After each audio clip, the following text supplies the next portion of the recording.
Yesterday, Sayadaw touched upon the two types of the ignorance, or two types of the avijja, the unknowing or ignorance, and false knowledge.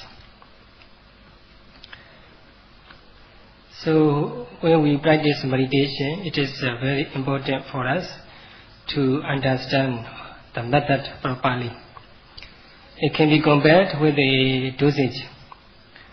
For a patient, it is very important to understand dosage, correct dosage properly. Because the wrong dosage can be very risky and a big problem. So in the same way, when you practice meditation, how to practice properly, the dosage of practice is very important. So you must learn first. And knowing how to practice properly can be overcome by learning the method properly from the correct teacher, suitable teacher. So when you practice meditation, the purpose is to overcome the attachment, anger, dosa, or the aversion, or moha, ignorance, or delusion, stupidity. So these are compared with the diseases. To cure or to prevent these mental diseases, or to prevent these mental diseases from affecting us, we have to learn the dosage of proper medicine, suitable medicine. Only then we will be able to cure our diseases of mind, raga, dosa, moha, attachment, aversion, and ignorance. And in this case, we have to avoid what we should avoid, and then we have to cure our disease, and until we are able to eradicate all types of mental defilements, mental diseases, we have to root out. So in this way, the ignorance or unknowing or the correct practice can be overcome by learning properly. That when you have learned how to practice meditation properly, then you have to put it into practice. You have to make great effort by noting the psychophysical phenomena the moment they take place. Only then you note the phenomena the moment they take place, you are able to understand, or you are able to discern the true nature of the mind and body, and you will gain the inside knowledge which is not available without practice. So that's why here expression is, so unknowing what you need to know, or unknowing the ignorance or the psychophysical phenomena can be overcome by practicing properly. So now Sayadaw is going to continue his talk based on practically, theoretically, based on this fact. So what we need to know is not very difficult to learn. It's no need to look for them. It's all the time rising and passing away in our body, mind and body process. For example, at the moment we see, the seeing process is constituted of mental and physical phenomena. And in the same way, hearing, smelling, and tasting, touching, everything, every senses, the moment they take place, there's a mental and a physical phenomena obvious to us. So the moment we see the eye, the color or form, what we see, the eye and what we see, these both are physical phenomena. And then, as a result of their combination, the seeing consciousness takes place, which is mental phenomena. So the seeing process involves a mental and a physical phenomena at the same time. They are interrelationship, they are interaction. They take place in pair. So we must note then the moment they take place, then we are able to see the true characteristic of them.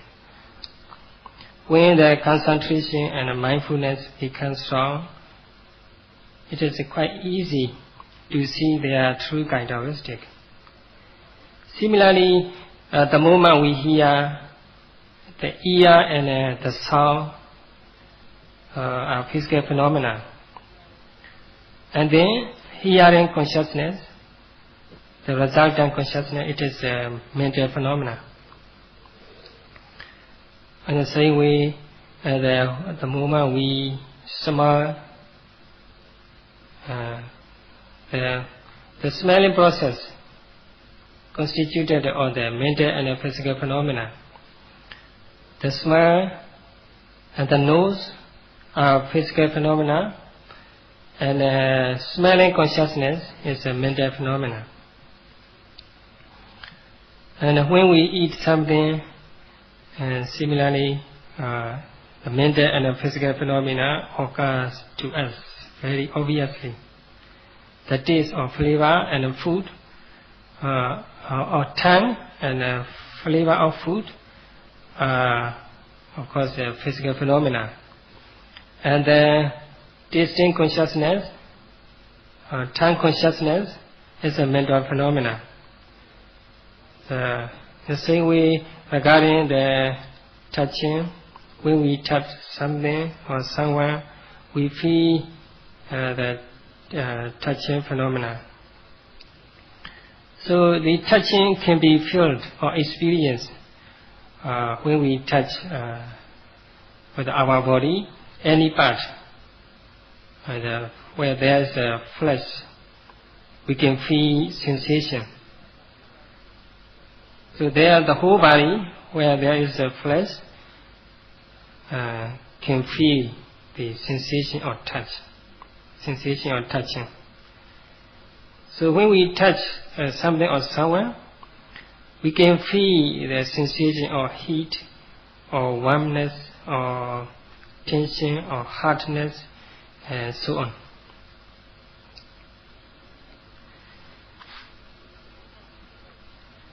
So the moment we touch something or someone, these mental and physical phenomena occurs to us quite obviously. And here also mental and physical phenomena involved in the process. The physical body and what we touch are physical phenomena, of course. And touching consciousness, or body consciousness, is a mental phenomena. Then the sensation of hardness, or heat, or cold, or tension, etc. The same way when we are thinking about something, or planning, analyzing, wandering mind, and in this also, this mental object also constitutes of the mental and physical phenomena. This mental process also involved in mental and physical phenomena. The moment we think about something, there is a base for the mind, for the thinking mind or talking mind, and then talking mind itself. The base, physical base, where the talking mind or thinking mind exists, is a physical phenomena, or thinking mind is a mental phenomena. The objects can be various. It can be physical or mental, or can be conceptual also. So the knowing process or thinking process is also constituted of mental and physical phenomena. So if we want to know true characteristic of the mental and physical phenomena, of course we must note them the moment they take place. And then we are definitely able to see their characteristics. So the objects which is occurring to our senses all the time are briefly objects of meditation. It is a domain of the meditation. So the moment the object takes place, we have to note it so that the noting mind concurrent with the object. So here observation or noting means to be aware of the characteristic or the phenomena which taking place to us. So in this case, we have to make proper effort to reach the object in time. We must be active, alert, energetic. Otherwise we may miss or we may be too late to reach the object. Object may be already disappeared. So we have to focus our mind on the object with a full effort or energy and a full care. Otherwise we may overshoot the object or we may not reach to the object in time. So in this case the right aiming or the right attention is very important. We must aim our mind on the object correctly or concurrently, so that we can reach to the object in time. Otherwise we may miss the object or we may overshoot it.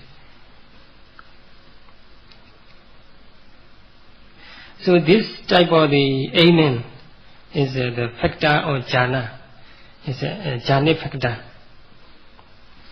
So it is necessary to aim at the object precisely. It is a very important jhanic factor. It is just like hitting the target stone with another stone. If you hit the stone to the target properly, it can be hit to the target. Otherwise, you may be too excited, then you may overshoot it, or your stone may not reach to the target. So it is very important to be concurrent. Your noting mind must be concurrent with the object. You must note the object the moment they take place, not after, not before, so that you can hit the target object. Then when you are able to hit the target, you may feel satisfied with yourself. It's a rapture is there, it's a pity.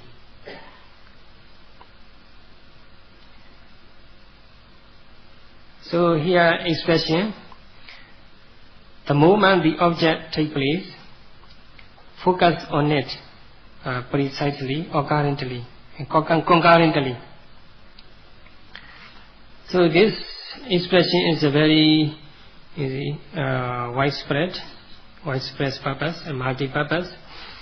When you see, the moment we see, we must note seeing the moment it takes place, concurrently, precisely, accurately. Similarly with the hearing, smelling, tasting, touching, and thinking. The moment the object takes place, we must note it concurrently, precisely, accurately, so that we are able to see the characteristic, true characteristic of the mental and the physical phenomena. For example, when we note rising, falling, or the abdomen, so we must note the rising, the moment it takes place, not before, not after. Then we are able to see, we are able to experience the true characteristics involved in the rising, tension, tightness, etc. In the same way, similarly with the falling. And then, when we practice walking, and the moment lifting, the moment we lift our foot, we must pay attention right away to the object, lifting movement. And then note lifting. And then in the same way, when we forwarding and dropping down, or at the top of the walkway, we stand for a while there and noting, standing. The moment we stand, note it as standing. Then we are able to see the true characteristics of the standing, which is involved in the standing process. And then turning. It also must be noted accordingly, turning, the moment it takes place. So, briefly, we must know the object, the moment it takes place. The object we have to note must be present. Even the opening your eye, closing your eye, twinkling, even small activities also, if possible, must be noted. So if you know the moment the object takes place, whether concurrently and precisely, then you are bound to see its true characteristics.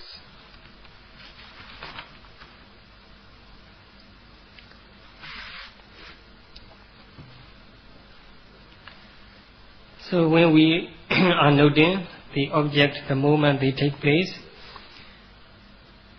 the instant benefit is there. Our mind is purified. Our mind is pure. We can keep our mind away from mental defilements.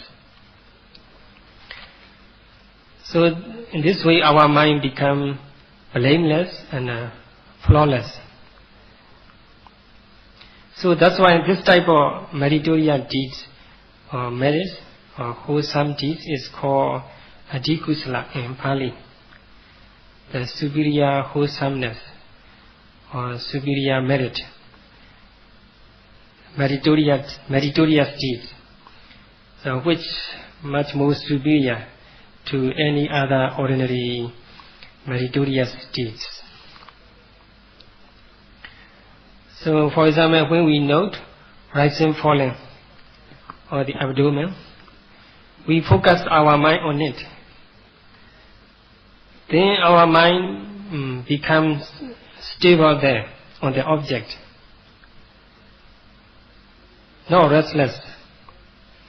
It stays there, steady there, and calm and peaceful there on the object. Then there is the gathering of the mental phenomena.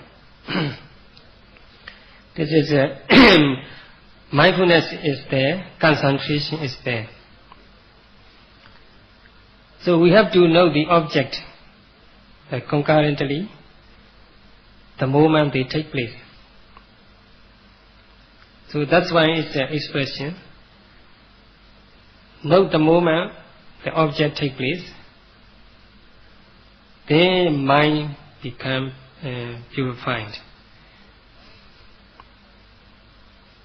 So mind is purified by noting the object the moment they take place.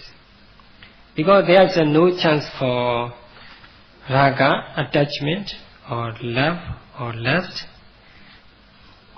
or dosa, or hatred, or aversion. So these type of mental defilements, they cannot come approach to the mind, concentrated mind.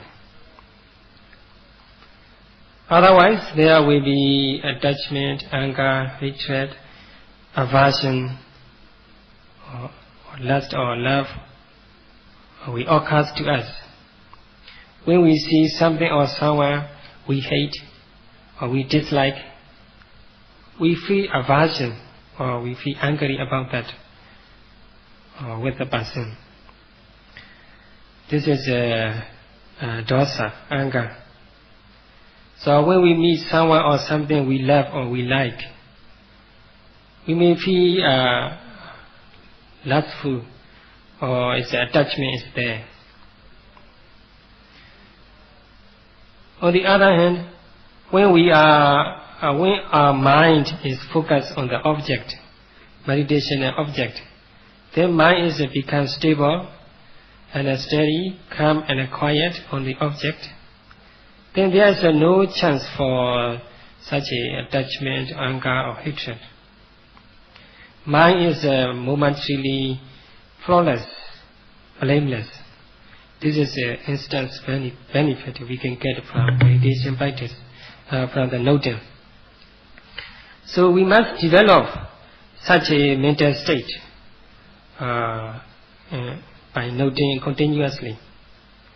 So this type of development is called bhavana, development of mind. This development of mind is adhikusala, superior meritorious deed. Because this bhavana, development of mind, is much more superior to any other meritorious deeds.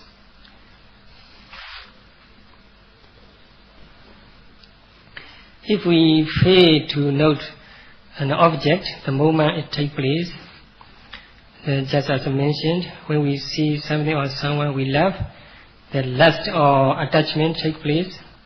When we encounter something or someone we hate or we dislike, the aversion or hatred, anger, it will take place. So the mind, which is associated with the lobha and dosa, aversion, hatred or attachment, is very weak, very fragile, very sensitive. That's why this type of emotion takes place. If your mind is strong enough, you can resist this type of emotion. So, adhikusala, the superior meritorious deeds, is a very strong mind, very powerful type of mind. So although we encounter, we meet something or someone we love, there won't be attachment or lust. Or when we see or encounter something or someone we hate, we dislike, the anger or aversion or hatred may not occur to us. Because our mind developed by through the meditation practice become or grow mature enough to resist this type of mental emotion or love or hate or aversion or attachment. So we have to try our best to note any object the moment they take place. Then our mind is strong enough to resist these type of mental mental defilements. So there's an expression is the moment the object takes place, we must note it. As a yogi, this is very important to understand what a yogi need to do. Actually, just a momentary concentration, momentary mindfulness, and momentary adhikusala. Later, this adhikusala, the meritorious, superior meritorious deeds, become more and more accumulated. Then we are able to see, or we are able to distinguish between the mind and the body, mental and physical phenomena, and then their interrelationships. Through our own experience, not hearsay, not from the teacher's talk, not from reading. Through our own experience, we are able to see the mental and physical phenomena distinctly, or we are able to distinguish between mind and body and their characteristics. For example, the moment the rising takes place, then we note it. We are able to see rising is a different characteristics. Knowing is a different one. You are able to distinguish between a mental characteristic and a physical characteristic. And similarly with the fallen, they are also mind and body. Their interrelationships very clear. Without object, there is no mind can take place. So the object is cause, and the knowing mind is the effect. Result. So it's a cause and effect relationship. In the same way, heat, cold, etc. These are physical phenomena, physical characteristics. These are all objects to be aware. So when we note these objects, the noting mind is a mental phenomena. So when we know, for example, rising falling, the knowing of the rising falling is a mental phenomena, and the tension or tightness or movement which is involved in the rising falling are physical characteristic, physical phenomena. So in this way we are able to distinguish mind and body, and then their relationships or their interaction, or their the law of cause and effect of mind and body. So if we are going to going on noting, our knowledge won't stop there. Our inside knowledge will go further and further. So we are expected to see their mind and body and their relationships, interaction, and then our knowledge goes further to see the impermanence or arising and passing away of the phenomena, mental and physical phenomena. So there is an expression when we see the mental and physical phenomena and their characteristic, we start to see their impermanence. For example, when we note rising, falling, the rising take place, and the noting mind occur, and then right away both of them are disappear, and then new rising, falling occur. In this way, old one disappear, new one occurring all the time, continuously, non-stop occurrence. But this appearance and disappearance is not actually the absolute truth. It is the manner of the mental and physical phenomena which is actually exists, or which is absolute truth. The appearance and the disappearance is actually the sign or the mark of the mind and the body. So if we see the mental and the physical phenomena or their characteristics, we spontaneously see their impermanence without making much effort. If we see the mental and the physical phenomena the moment they take place, we automatically see their impermanence. their disappearance, their appearance, and their disappearance, of course. So Sayadaw is going to continue this Dhamma talk tomorrow. Today's time is as 1 hour. If there is no necessary reason, Sayadaw later he will give Dhamma talk only 1 hour. So enough for today. Sadhu, sadhu, sadhu.